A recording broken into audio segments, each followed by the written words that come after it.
Hello and welcome back from me, Deborah McPhillamy, to this mini EQ series. And today I'm going to be talking to you about the brain style and how your brain style or brain profile affects your day-to-day life. So in part one, I mentioned to you how your brain creates your emotions. And obviously your emotions create a reaction in your body because your brain and your mind are very connected to your body and your actions and how you move through life and experience life based on that. Now, if you don't know this by now, I want to just explain that every single thing you do in life is based on how you feel. Everything. Every single thing you do in life is based on your emotions. So the types of relationships you have, the type of car you buy, the type of house, the type of business you go into, how much food you eat, how much food you don't eat. Every single thing you do is based on your emotions.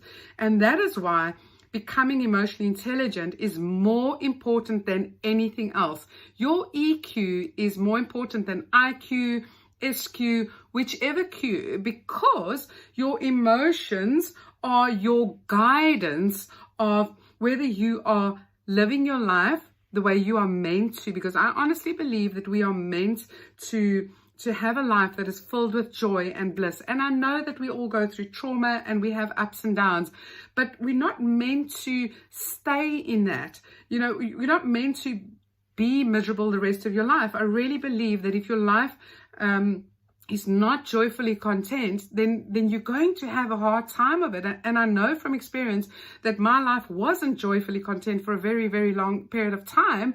But also because for 17 years, I've been doing what I'm doing, I know that it is so possible. So what I'm trying to say here is that your emotions are I like to call it communication from your heart. Your emotions are the language of your heart and your soul and your desire of what you are meant to be and the kind of life you are meant to have. So it's so important that to get this message through to you about, being EQ is so fundamentally important. Now, if you think about relationships in general and your life in general, everything is based on relationships, right? So your brain profile comes into effect when it comes to your relationships. Now, often we don't think of our businesses as being about relationships. We talk about relationships when it's with our love interest, when it's our partner, but everything in life is based on relationships. So it's important to have an understanding not only of your emotions, but to have an understanding of your personality and your brain profile, because your brain profile is very much in line with who you are and what your personality is. Now, we are born with a lot of our personality is there. Obviously, we pick certain things up. So if you think about it, you're born and you're learning things from your mom, you're learning things from your dad, from your nana, your grandfather, whoever, your siblings. What happens is that what we do, it's kind of done on an unconscious level, but we go, oh, I like that, what mom's doing. Oh, I like what my brother's doing. That's really cute. I'm going to adopt it for myself. So you make it part of your personality. But we also have a certain wiring of our brains. Now, our brains are wired in a certain way when we're born, but we can also rewire them as we go through life, as neuroscientists have shown over and over again. And specifically in the last 5 to 10 years, there's been a lot of neuroscience.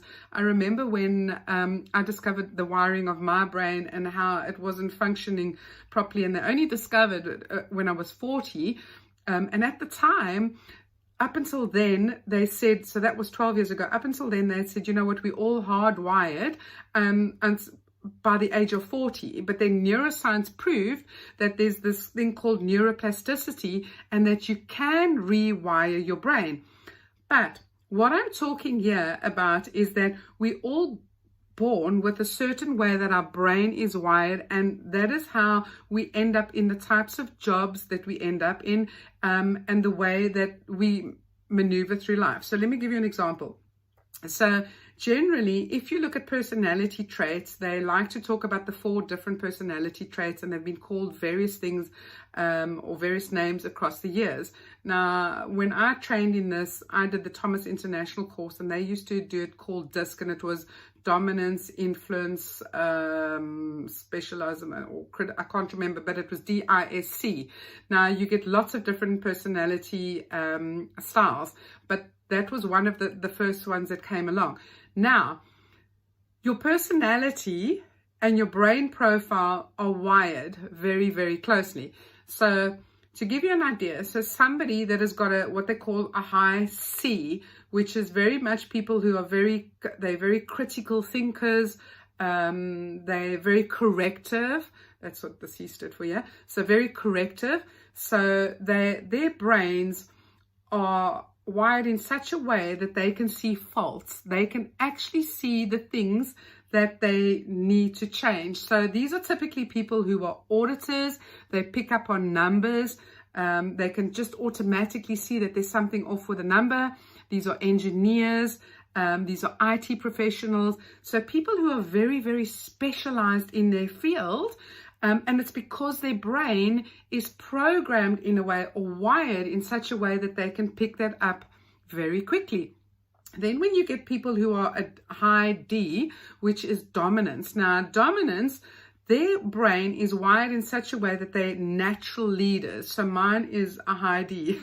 So it's people who they know where they're going. They usually very confident. They are able to manage. They're able to manage a team, run a team. They're very strong personalities, very strong-willed. And that's because their brain is wired that way. They don't see loopholes. They're very courageous, but their brain doesn't pick up a lot of, there's obviously weaknesses for each brain profile, and I'll get into that in a second, but they know where they're going. They know what they want. Then you get the I, which is very much about influencing. So these are people who really are so good at networking, and they're very good at relationships. They love friendships. They've got a lot of friends. They take really good care of people. These are the types of people that in an organization, they'll be in customer care. They're always there looking after people, and relationships are more important to them than what tasks are.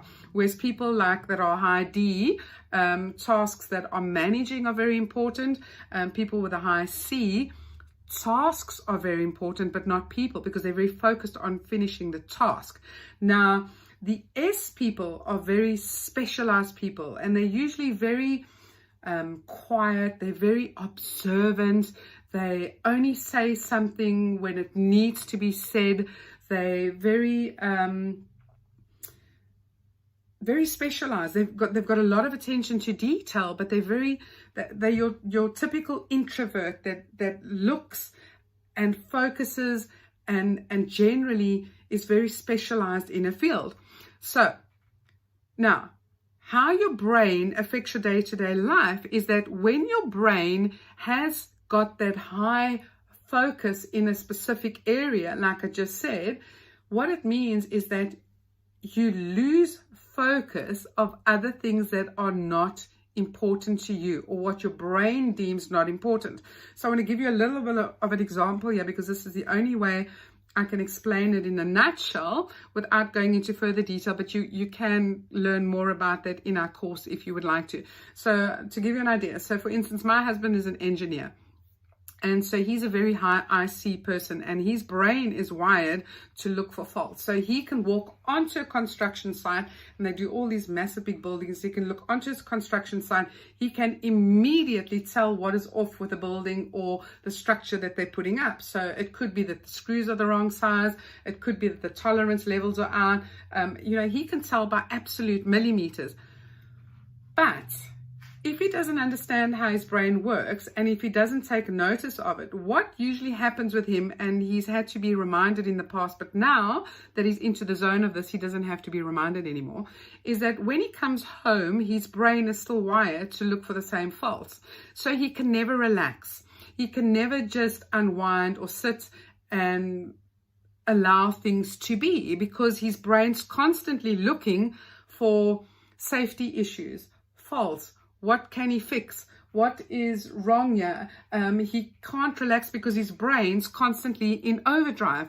Now, what this also does, though, is that it makes him constantly focus on his own failures. So if he didn't do one task right, he cannot rest at night because he hasn't done that one task right. So his brain is continuously switched on in that way. And how that affects him emotionally is if he doesn't learn how to separate it, and as I said, thankfully he has, but before he learned how to separate that, he constantly felt like a failure because his brain was still, or making him feel like a failure because he was so focused on constantly trying to fix and to correct. But why I want you to pay attention to this is that often people don't know this, and they can't understand why they feel so bad about themselves and why they've got such bad self-esteem, or they just feel like life isn't worth living. It's because their brain is functioning in a certain way and they haven't learned to understand it yet. So what are they doing? They're identifying with their feelings because their brain is saying to them, well, you failed. You haven't done that properly, or you're not done yet, or you can't rest yet because you haven't completed that task. So it's so important to learn about the different intrinsic ongoings that make up who you are as a human being. And because we're so focused on our feelings, we then start absorbing those feelings and we become our feelings and we make our identity our feeling. So as that I see, my husband was going down a path of feeling bad about himself all the time, completely stressed out because he kept thinking that he was a failure because his brain was always focused on fault.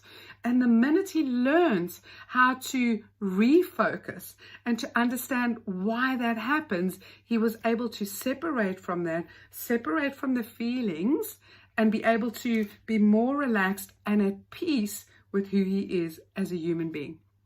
So I've just focused on mainly one of the brain profiles there. But as I said, that's a much bigger subject. So that's it for today. Part 3, I'm going to talk a little bit more about the personalities and how your personality creates your reality. Once again from me, Deborah McPhillamy, thank you for joining me, and I hope to see you in the next episode, part 3, how your personality creates your reality. Thanks for tuning in. Bye for now.